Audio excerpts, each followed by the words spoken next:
benção, eu sou o pastor André Rangel e hoje os estudos dos princípios básicos da vida cristã, nós vamos falar sobre os estágios da vida cristã. Os estágios da vida cristã. Os estágios da vida cristã acontecem da seguinte forma. É só você pensar em 5 degraus da vida cristã.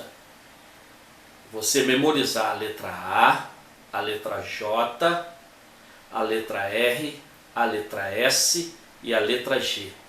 O que isso significa? A, J, R, S, G. Arrependimento, justificação, regeneração, santificação e glorificação. É como se fosse uma escadinha, em que você tem o primeiro processo da vida cristã, e aí você vai galgando outros degraus, outros estágios. E o primeiro estágio, então, da vida cristã é exatamente a letra A, que é o arrependimento.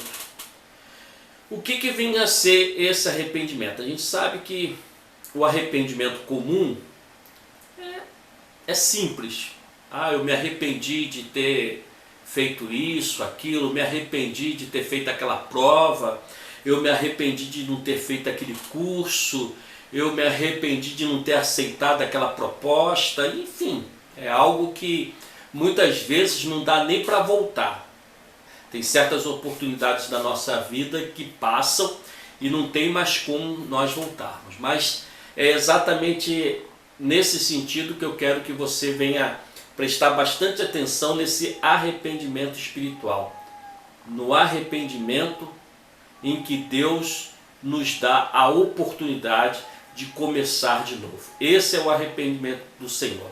O arrependimento de Deus é aquele arrependimento em que você está trilhando um caminho largo, um caminho de pecado, um caminho de erro, de vida fácil, de vida dissoluta, e você para, então você volta e você começa de novo, no novo e vivo caminho, que é o caminho da salvação, que é o caminho da vida eterna. Você reconhece os seus pecados, você se arrepende dos seus pecados, você recebe a Jesus Cristo como único Senhor e Salvador da sua vida, e aí então você, nesse momento, você já é salvo. Pastor, mas a vida cristã não são esses processos, esses degraus, esses estágios? Sim, você continua vivo, você continua trabalhando esses processos, você continua galgando essa vida cristã, subindo a cada dia mais, crescendo na sua vida espiritual, crescendo na graça e no conhecimento do Senhor Jesus Cristo. Porém, a graça de Deus, quando chega ao homem, quando o Senhor nos perdoou os pecados, quando o Senhor vê o nosso arrependimento, naquele momento nós somos salvos. O Espírito Santo de Deus entra na nossa vida e nós passamos então a usufruirmos já da vida eterna através do nosso arrependimento. Você reconhece que você é pecador, que você precisa de Jesus. E a partir desse momento então você é salvo, porque a salvação ela não é um processo, a salvação ela não vem através de estágios. A salvação ela é um ato em que eu recebo a Jesus Cristo como Senhor e Salvador da minha vida e eu sou salvo. Por isso que tem muitas pessoas que no final da sua vida, como foi o caso do ladrão da cruz, ele se arrependeu ali dos seus pecados e ali ele não teve como viver essa vida cristã, galgar essa vida cristã, mas mesmo assim ele foi salvo. Ele não foi batizado, ele não participou de escola bíblica, ele não ia à igreja, ele não teve uma vida cristã de anos e dias e meses. Foi ali, naquele momento, ele reconheceu a Jesus Cristo, ele se arrependeu dos seus pecados e entregou a sua vida a Jesus. E é isso que querido, então, esse arrependimento. A conversão é metanoia no grego, ou seja, é converter o caminho, é regressar no novo caminho. Então você naquele momento você tem uma mudança de mente chamada metanoia, a conversão. Você muda, você passa a ser uma nova criatura a partir daquele momento que você reconhece Jesus como Senhor e Salvador de suas vidas, e você então recebe de Deus, na pessoa de Jesus Cristo, o perdão dos pecados. O que vinha a ser pecado? O pecado, a Bíblia tem muitas características relacionadas ao pecado. A teologia mostra que pecado é errar o alvo, pecado é tudo aquilo que transgride a lei de Deus, enfim, mas eu coloco uma palavra mais simples para explicar o que é pecado. Para mim, pecado é tudo aquilo que entristece a Deus. Você entristeceu o Senhor, então você passou a pecar, porque você entristeceu a Deus. Entristeceu a Deus, isso é pecado. Agora, salvação. Salvação. A gente fala muito em salvação. O que é salvação? Salvação no sentido assim secular, nós podemos colocar aí uma ilustração de como se uma pessoa estivesse na praia morrendo afogado, e aí ela está ali gritando por socorro, pedindo para que alguém o acuda, e ali naquele momento o salva-vida vai lá ao encontro daquela pessoa, ou até mesmo através de um helicóptero, e ela resgata aquela pessoa. E é exatamente isso que representa a salvação. Salvação é resgate. Quando nós estávamos ali na lama do pecado, sem Cristo e sem salvação, nós estávamos sendo conduzidos para o tormento eterno, nós estávamos indo para o inferno.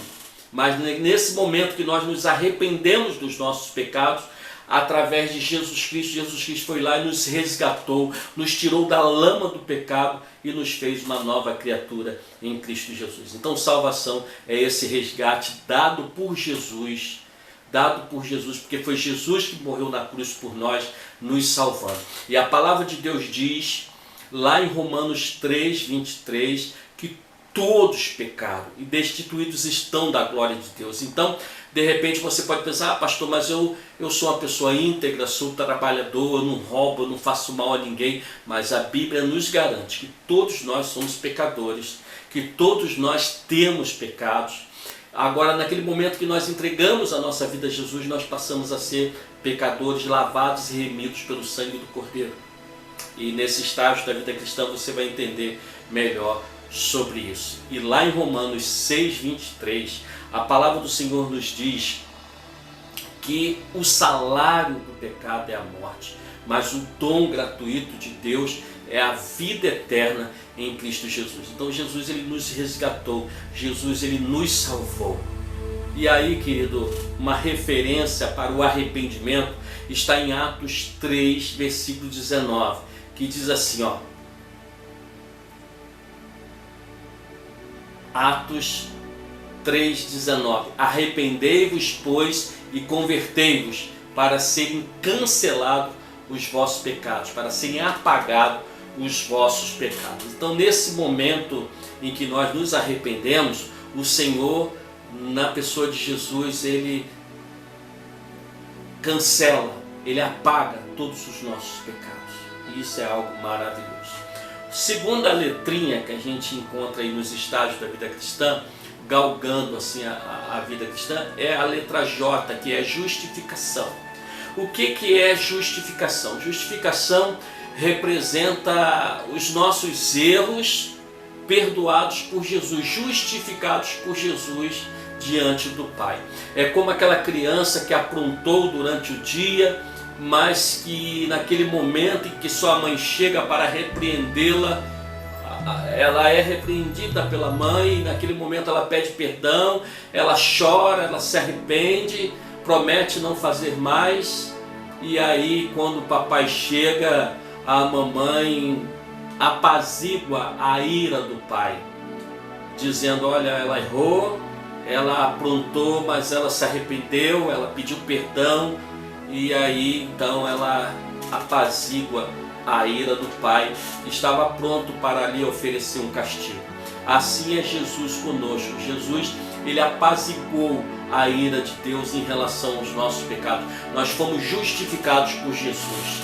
E aí, lá em Romanos 8:1, a palavra do Senhor nos diz assim, agora, pois, nenhuma condenação há para os que estão em Cristo Jesus. Então, através de Jesus Cristo, nós não temos mais nenhuma condenação. Não por mérito nosso, mas por mérito de Jesus.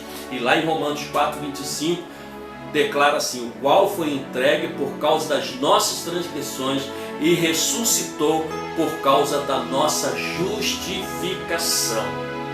Então, querido, aquilo que nos separava de Deus, que é o pecado, como diz Isaías 59, 1 e 2, que o pecado faz separação entre nós e o nosso Deus, o Senhor Jesus, ele apaziguou toda essa ira, toda essa condenação, ele abafou toda a ira, ele apaziguou toda a ira, pela justificação de Jesus Cristo.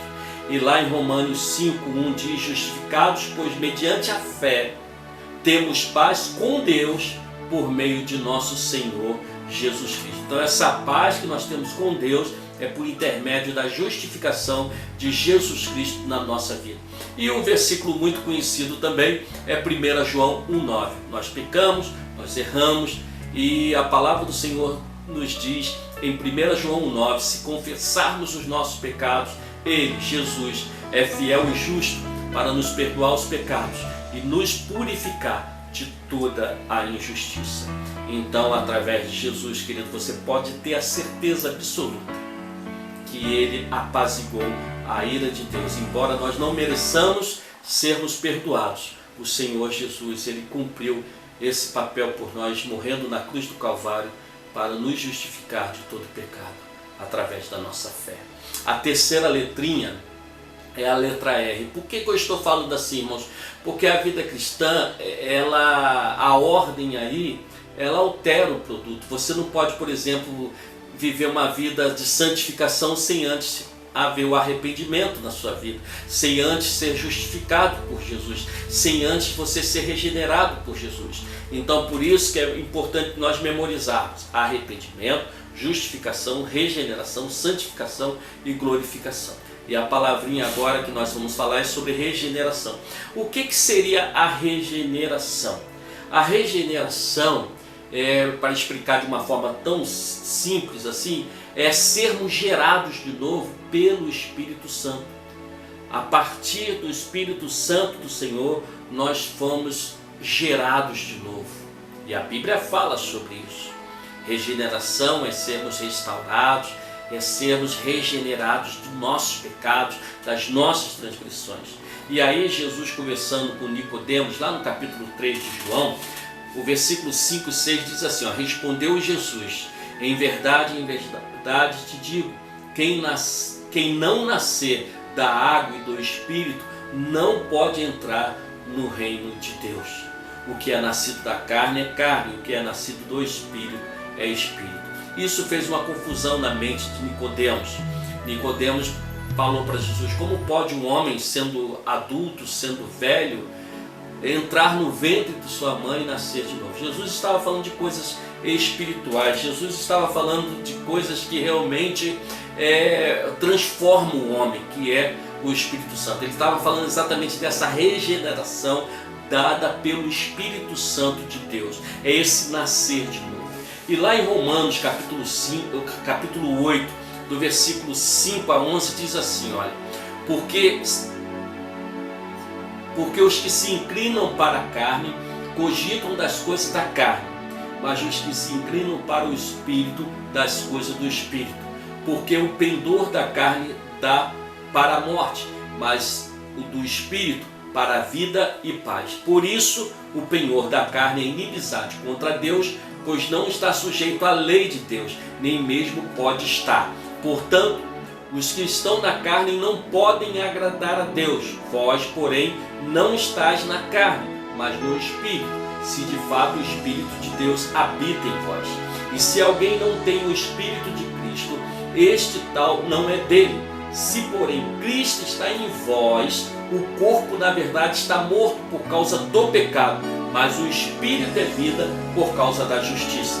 Se habita em vós o Espírito daquele que ressuscitou a Jesus dentre os mortos, esse mesmo que ressuscitou a Cristo Jesus dentre os mortos, vivificará também o vosso corpo mortal por meio do seu Espírito que em vós habita.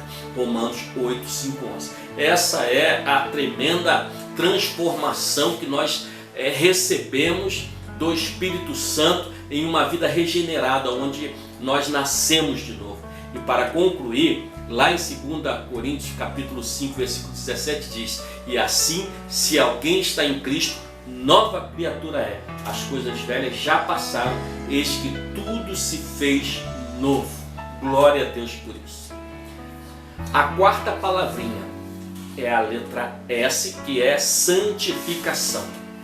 O que é santificação? Santificação é o processo contínuo na vida do crente. É o estágio em que a pessoa vai crescendo através da leitura da palavra, de uma vida de intimidade com Deus, de uma vida de oração, de uma vida de testemunho. Muitas vezes a pessoa lê a Bíblia, muitas vezes a pessoa ora, mas não vive aquilo que lê, aquilo que aprende através da palavra de Deus. Nós podemos ver isso muito ali no Novo Testamento, Jesus falando sobre os fariseus a respeito disso. Eram aquelas pessoas que conheciam a lei, que sabiam da palavra, do Pentateuco, da lei de Moisés, mas eles mesmos não praticavam. Eles exigiam do povo a prática da lei, mas eles mesmos eram hipócritas. Então, infelizmente, existem pessoas que estão na igreja, pessoas que leem a Bíblia, que oram, mas que também não dão testemunho, que parece realmente fariseu.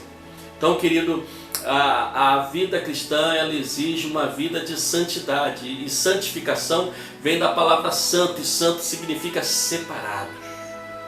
Santo significa separado. Separado de quê? Separado das coisas deste mundo, dos prazeres, dos desejos, da cobiça deste mundo. É aquilo que Paulo diz lá em Romanos capítulo 12. Não vos conformeis com este mundo, mas transformai-vos pela renovação da vossa mente. Então nós temos que viver uma vida, querido, separado dessas coisas que entristecem a Deus, dessas coisas que nos afastam do Senhor.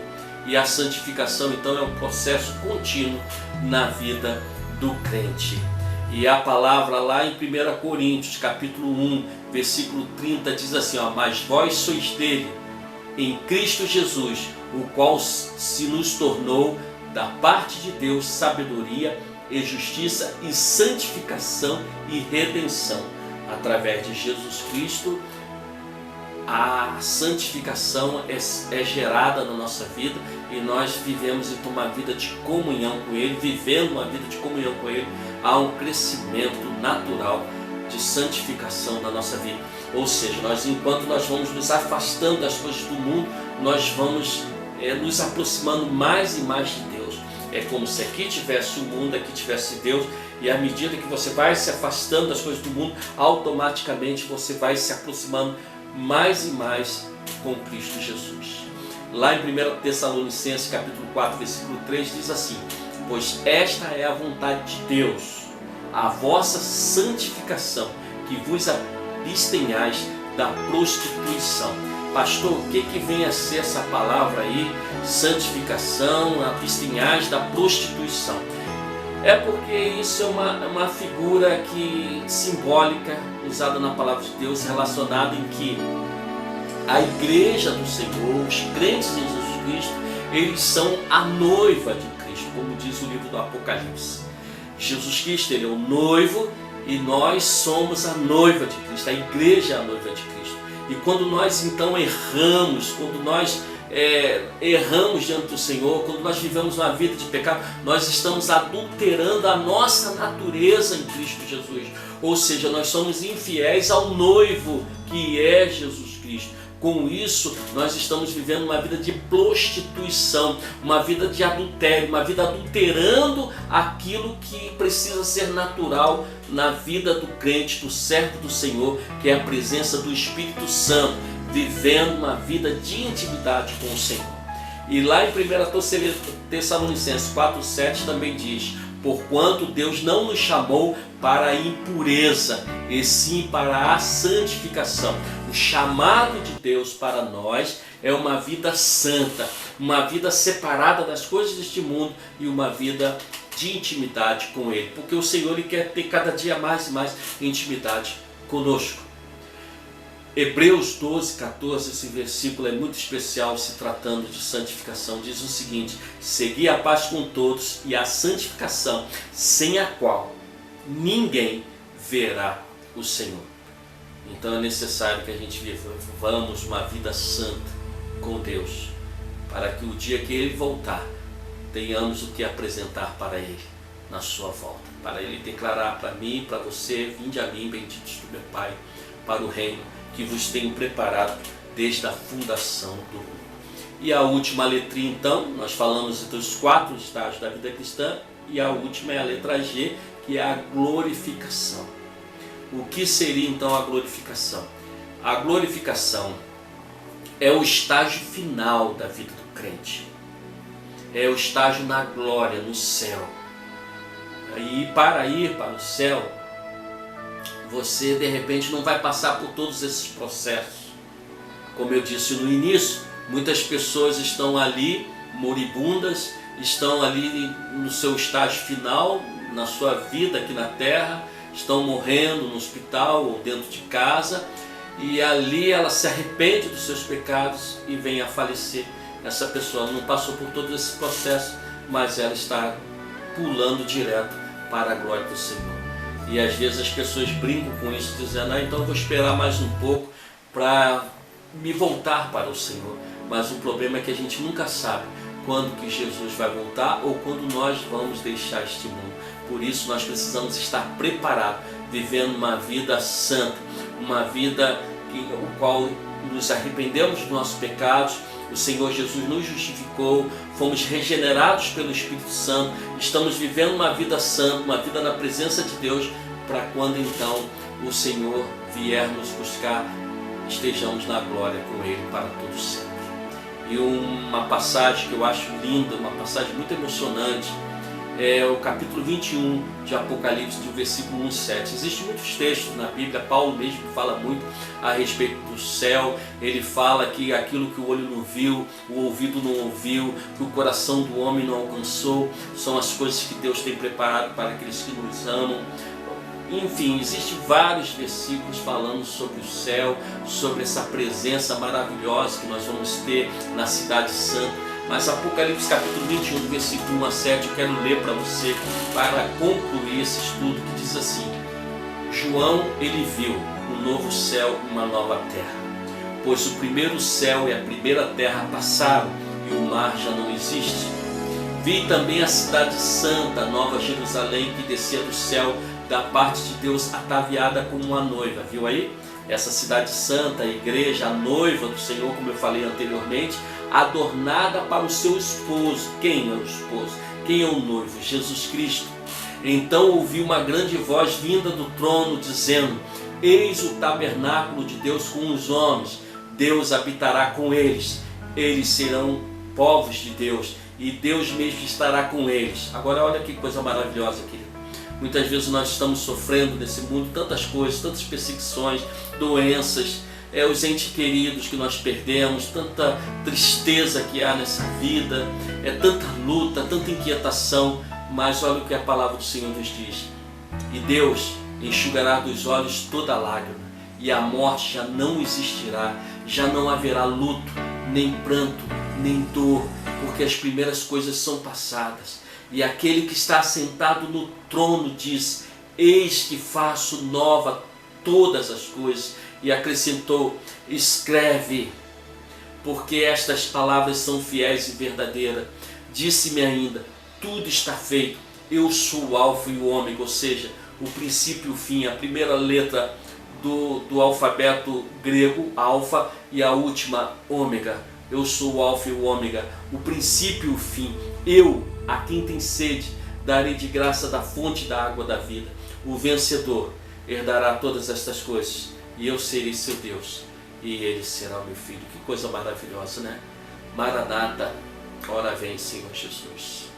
Querido, como é bom ter essa certeza que um dia nós vamos estar na presença do Senhor, vamos morar no céu, vamos estar ali com o Senhor e não vai haver mais doença. Você nunca mais vai ouvir falar em câncer, você nunca mais vai ouvir falar em Covid-19, você nunca mais vai ouvir falar em AIDS, você nunca mais vai ouvir falar em doenças diabéticas, coisas terríveis, doenças crônicas. Nunca mais você vai ouvir falar de morte, de injustiça, de roubo, de assassinato, nada disso. Nós vamos estar na presença de Deus para sempre, Por isso, querido, vale a pena viver uma vida com Deus, vale a pena viver uma vida de comunhão com o Senhor. Que Deus te abençoe, que o Senhor te abençoe e te guarde, que o Senhor faça resplandecer o seu rosto sobre ti, tenha misericórdia de ti, que o Senhor sobre ti levante o seu rosto e te dê a paz.